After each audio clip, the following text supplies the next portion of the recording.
amafaranga ngo antekere igikoma. Ako rero ubu nsigaye ubundi we ni gute ufata umuntu ukajya kumusasisha uyobewe ko yakwiba ufitemo amafaranga agize ubize umushinga twateguye twarawupanganye turavuga tuti reka dukore mushiki wanjye azaze afite nta hantu nawe azakajya none se ataza ngo ajye mu bintu by'ino.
Akimana cyakurigira amaboko waratutse ijuru byari ntabwo byari byoroshye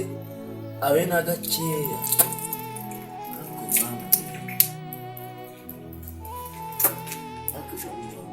Imana uzi kurinda urihagije. Baraza byuko atangira atsakuriza azambwira ubusa. Dore ubu ngubu agiye kuza abambwira ubusa abatanye kunya ngo akazi ka hano mu rugo ejo warakishe ejo wakoze ibintu bitameze neza. Buri munsi akunda kwirwa nsakuriza ngiye kuzirya nabuze basi n'umunsi wari inshuti yanjye aza kunsura muragize muza kunsura yazabona ko nawe ngira abantu yazajya akunda kumenyera buri gihe ndakabye pe kanze neza kuntu nakora amasuku yanga.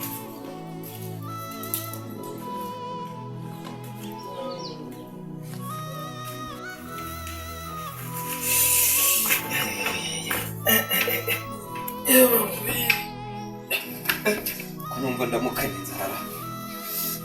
umufuka hari ikintu cyaraye n'ubati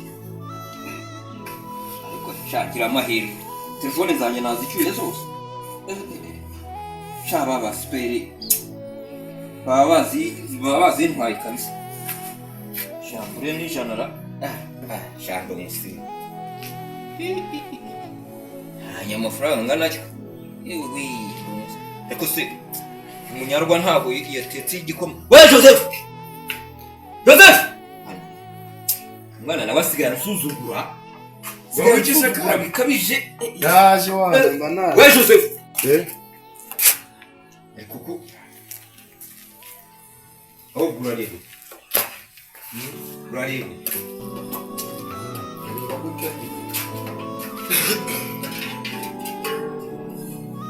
ariko umuntu muyobewe ko umuntu yaburaye zemperuka kurya cyane zimura ntamba n'ibisafuriye imbere n'ukujya mu nyereke yuko watetse inzara nyinshi base ejo ntabwo arayuriye je wangabuye kandi sha ibyawe biraza gusugenda neza ibyawe biraza gushyena buri kimwe cyose ariko ndenze guteka igikoma ubu urarebye urasanga ngiye nkwiye kunywa igikoma. Mbese kake ngiye kubanza guteka mutekera ibyo kandi ari mu gitondo ngiye kubanza gushyiraho igikoma igwa ikosa riri nakaga gira vuba ariko nta kibazo reka nze bikoreka ahubwo sinzi niba hari isukari simbizi niba nayo hari none se kiro nazanye nimugoroba wagishyize kiki se ka kisukari cyangwa usigaye unayirira abo basi ese njye n'isukari none se urambwira ngo nta sukari hari ahubwo gira vuba ngira ngende mu kazi gira vuba reka nze bikoreka rwose.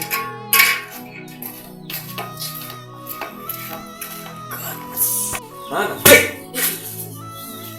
umutipe nawe agiye kunzengereza kabisa mushiki wanjye nayo nzi ko ntamushereje mbona birakunda ariko uyu nguyu ubona bagiye kuzacuka hajya ngo abahungu ntibahunguka ariko ntaje nkweya naramwegereje nzi yuko ngiye imitungo yabo ngiye kuyijyana nkagumya nk'ikiri none ndabona ashaka kunzengeza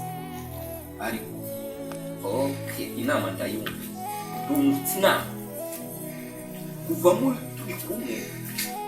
ubu ngiye kukwera ngiye kumutoteza amanywa ijoro nta segonda mu buhukiro paka noneho ubundi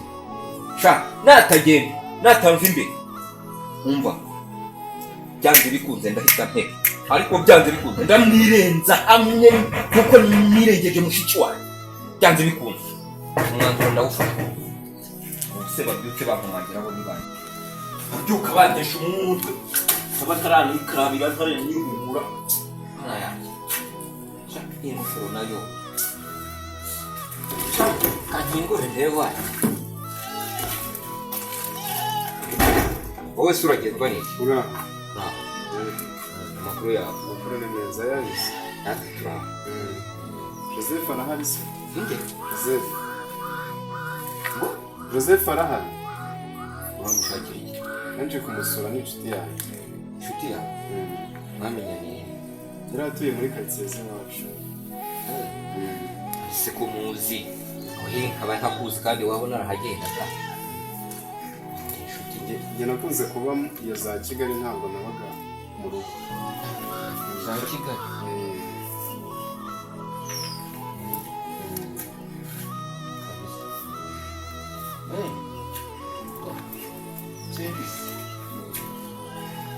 akanda ndaje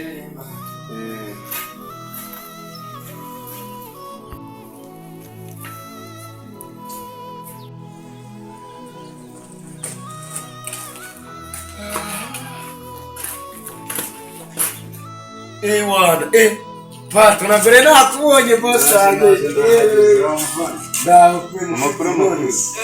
mazi cyenda bona naho ushiki wari umuntu waje kumvugana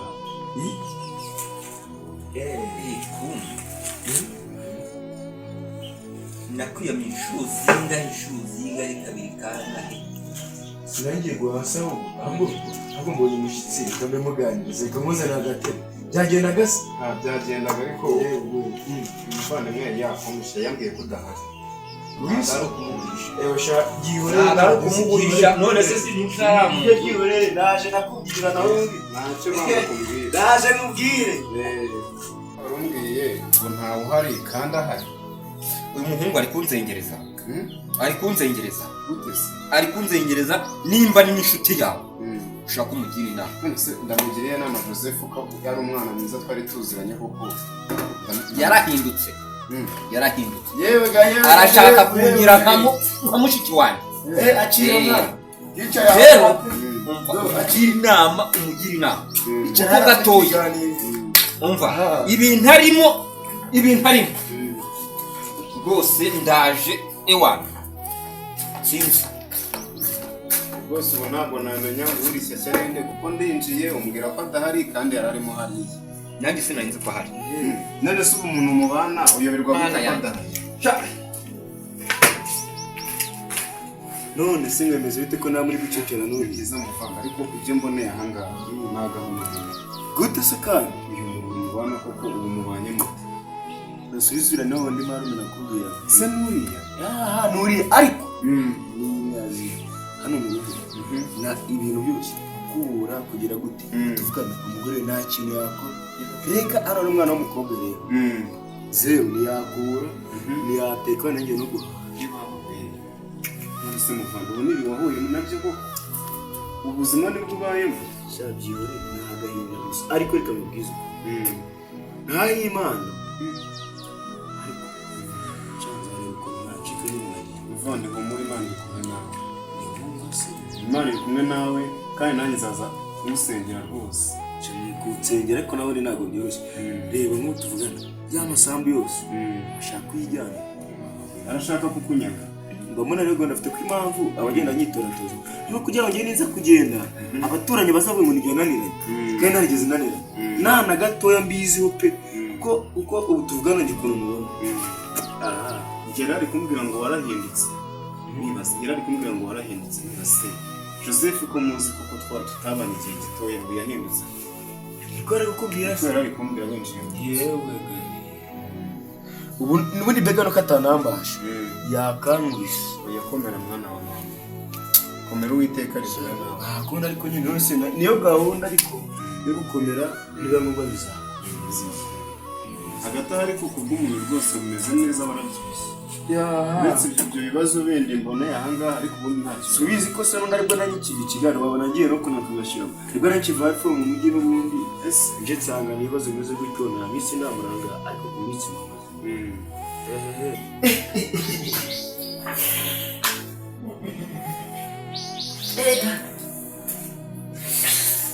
bawi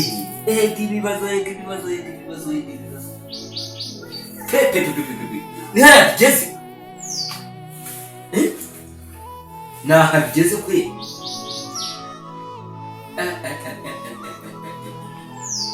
ubu ndakora iki uko bagiye we yabagubi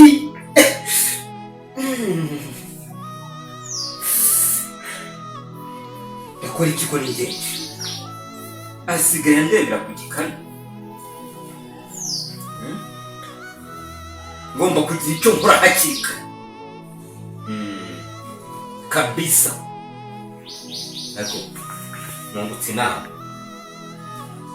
ubu ngiye kumuhimbira yuko anyibye miliyoni 2 hari agakobwa nzi bashidikanye miliyoni 2 zavuga yuko byanze uriya mwene wabo aramvuye ubu ngiye kumutekera ikinyoma byanze bikuye nakiku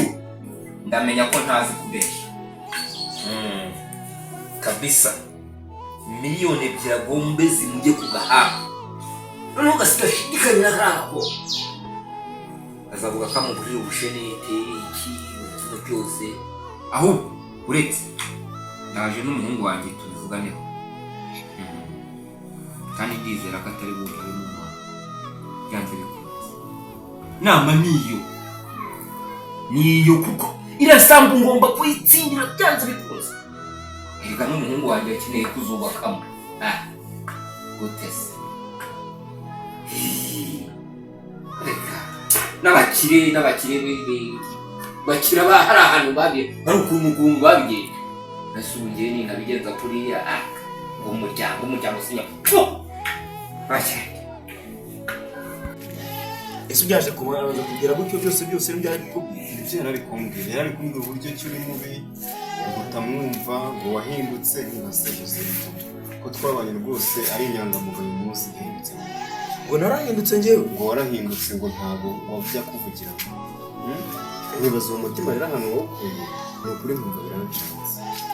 njye ntacyo nahinduka dore impamvu rigeze ibintu ikimerera ko akunda ngo byari kuko tuvugana nza kuza kuba ntarahinduka nakwe nararwanya none se ibyo nanjye nari gutekereza ni ukuri ntakaba none se ahubwo se akandi kabazo nibajije niba umuntu aguhisha kandi muri kumwe mubana urumva atazageraho akagurisha by'iteka akakura igisa neza ukabura burundu n'ubundi nanjye binajye niko mbyibaza niba mama yarabuze imirengero akaba yarabuze gutyo bucece bikarangira akaba no gutanga n'itangazo tutazana yagiye kandi nyamara umuntu ashoboye ko ari ikintu aginze ntazi ugomba kuba maso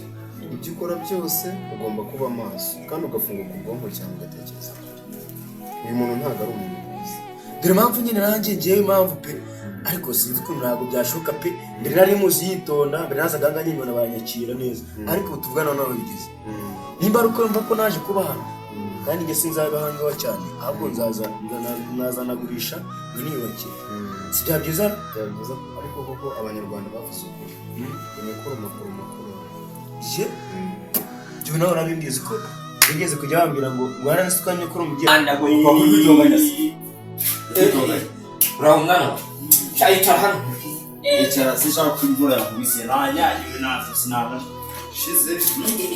ndari bagiwe wa muhungu kwitonganya isi bagenzi bite papa uzi wa muhungu wanjye uri ahangaha Joseph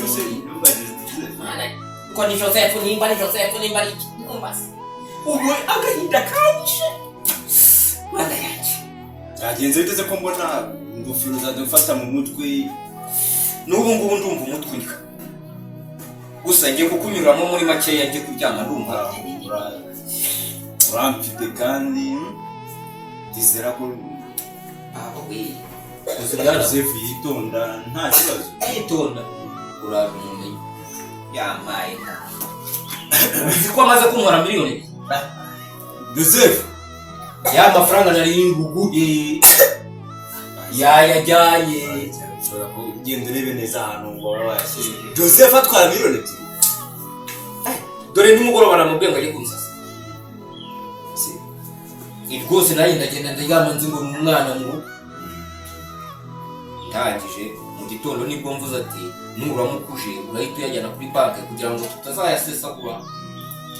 hanyuma umushinga twateguye tuzawo sinkubise y'ijuru sanga rwose umufuka uramamagara aho ujyane Joseph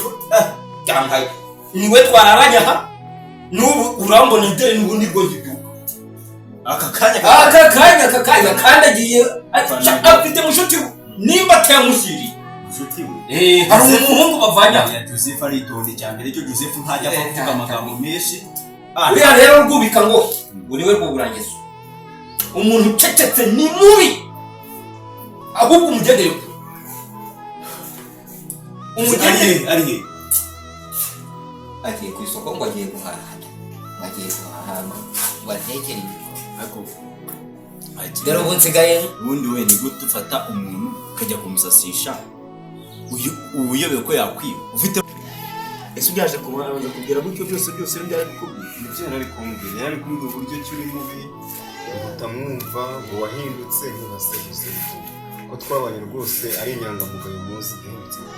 ngo narahindutse njyewe ngo warahindutse ngo ntabwo wajya kuvugira nibaza uwo mutima rero ahantu wawukuye ni ukuri nkumva birancitse njye ntacyo narahindukaho dore impamvu rigeze ibintu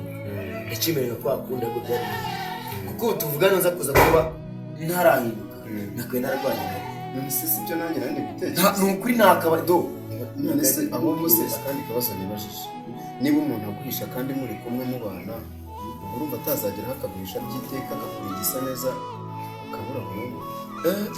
n'ubundi nanjye ibi nanjye niko mbyibaza niba mama yarabuze imirengero akaba yarabuze gutya bucece bikarangira akaba nta no gutanga n'itangazo tutazi ahantu yagiye kandi nyamara umuntu ashoboye ko ari ikintu anyinze ntazi ugomba kuba maso ibyo ukora byose ugomba kuba maso kandi ugafunguka ubwonko cyane ugatekereza uyu muntu ntabwo ari umuntu mwiza dore impamvu nyine nanjye ngewe impamvu pe ariko sinzi ko ntabwo byashoboka pe mbere nari muzi yitonda mbere nazaga nganye nyina banyakira neza ariko ubu tuvugana naho bigeze nimba ari uko mva ko naje kuba hano kandi njye sinzabe ahangaho cyane ahubwo nazanagurisha nkaniyubakira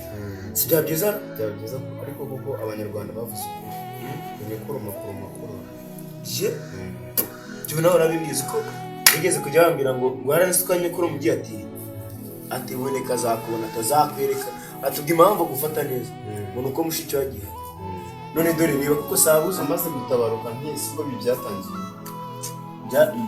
byaraje ngo dore ngubu byarakomeye ubu ngubu ahubwo ni intambara nanjye ubwayo ntabasha no kwambara ipantaro gutyo ngubu niko nsigaranye manza iminsi yashije n'inkweto zashije udasigara ngendesha ibirenge none se niba nawe ibyo mugani wawe uvuze ibi bintu nibyo hajya bazamimbera nk'inkuru ugasanga iramfashe kandi nta n'umuntu ushobora kugerekaho icyaha runaka kiremereye utazabasha no kwigobota nabyo rwose ntabwo azatinda ngomba kumenya ubwenge ahubwo se reka nkwereke sibyo nzajya nkuvugisha twivugane noneho tuganire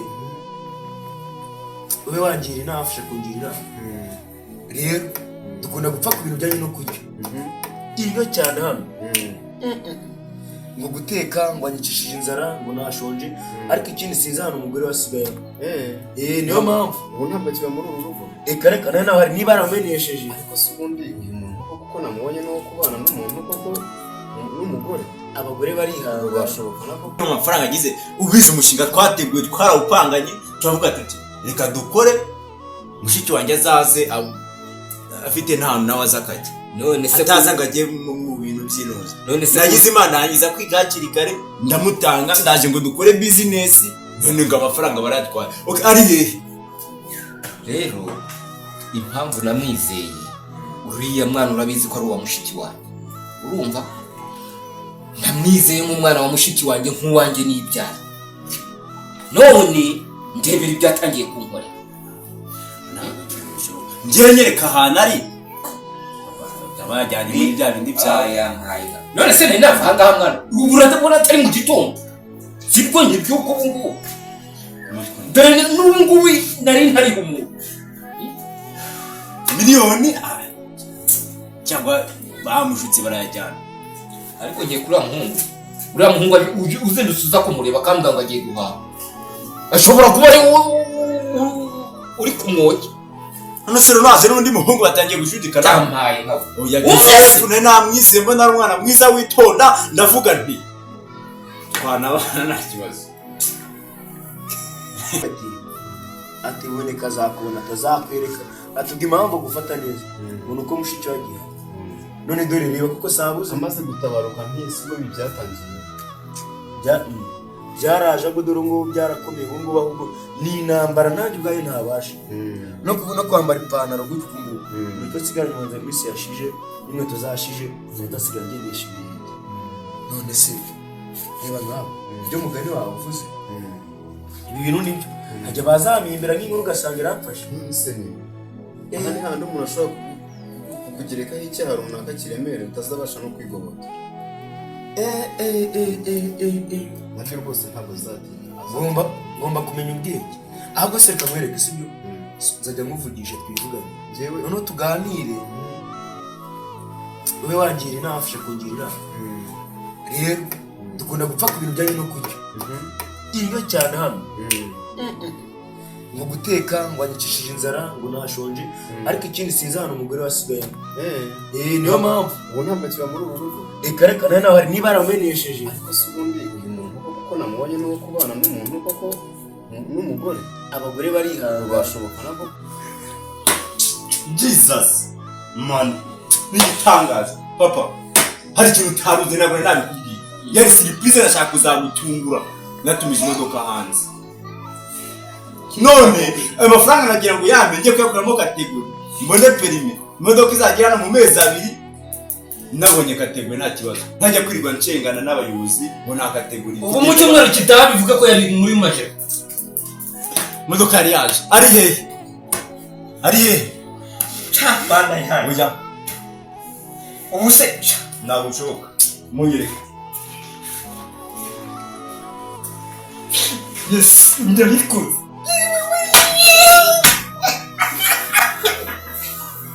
yes nzakwica burundu paka muzima aha ubu rero ariya mafaranga umuhungu wanjye nawe makiri mu mutwe ntabwo noroheye ubu indaya nziza inzoga nziza urushete nziza ubu ni nonaha uba ese byaje kubanza kugira gutyo byose byari bikubwiye ibyo yari kumbwira yari kumbwira uburyo ki uri mubi utamwumva ngo wahindutse ntubasabize ko twabanye rwose ari inyangamugayo muzi yahindutse ngo narahindutse njyewe ngo warahindutse ngo ntabwo wajya kuvugiramo nibaza uwo mutima rero ahantu wawukuye ni ukuri nkumva birancitse njyewe ntacyo nahindukaho dore impamvu rigeze bihinduka ndakimerera kwa kundi ngo byari kuko ubu tuvugana nza kuza kuba ntarahinduka nakaye nararwanira none se sibyo nanjye nari gutekereza ni ukuri nakaba do none se ahubwo se akandi kabazo nibajije niba umuntu aguhisha kandi muri kumwe mubana ubu urumva atazageraho akaguhisha by'iteka akakura igisa neza ukabura burundu n'ubundi nanjye ibi nanjye niko mbyibaza niba mama yarabuze imirengero akaba yarabuze gutya bucece bikarangira akaba no gutanga n'itangazo twe tutazi ahantu yagiye kandi nyamara umuntu ashoboye ko ari ikintu anyinze ntazi. Ugomba kuba maso, ibyo ukora byose ugomba kuba maso kandi ugafunguka ubwonko cyane ugatekereza. Uyu muntu ntabwo ari umuntu mwiza. Dore mpamvu nyine nanjye ngewe impamvu pe, ariko sinzi ko ntabwo byashoboka pe. Mbere nari muzi yitonda, mbere nazaga nkanyibona baranyakira neza, ariko tuvugana nawe bigeze nimba ari uko mva ko naje kuba hano kandi njye sinzabihangaho cyane, ahubwo nazanagurisha ngo niyubakire. Si bya byiza? Byaba byiza ariko kuko abanyarwanda bavuze ukuri unyakura amakuru je jyewe nawe nabibwiza ko yigeze kujya bambwira ngo guhara n'isuka nyakuru mu gihe ati uboneka azakubona atazakwereka, atubwira impamvu gufata neza ngo nuko mushiki wagiye. None dore rero kuko sabuze amaze gutabaruka ntisi ngo bibyatangiye byaraje ngo dore ngo byarakomeye ubu ngubu ahubwo ni intambara nanjye ubwayo ntabasha no kwambara ipantaro gutyo ngo nuko sigaranye manzo iminsi yashije n'inkweto zashije ndasigaye ngendesha ibirenge. None se reba nawe ibyo mugani wawe uvuze ibi bintu nibyo hajya bazabimira nk'inkuru ugasanga irafashe n'ibisebe. Aha ni handi umuntu ashobora kugerekaho icyaha runaka kiremereye utazabasha no kwigobota. Nabyo rwose ntabwo azatinya. Ngomba kumenya ubwenge. Ahubwo se kamwereke sibyo nzajya nkuvugisha twivugane Jewe noneho tuganire, ube wangira inama afasha kungira inama. Rero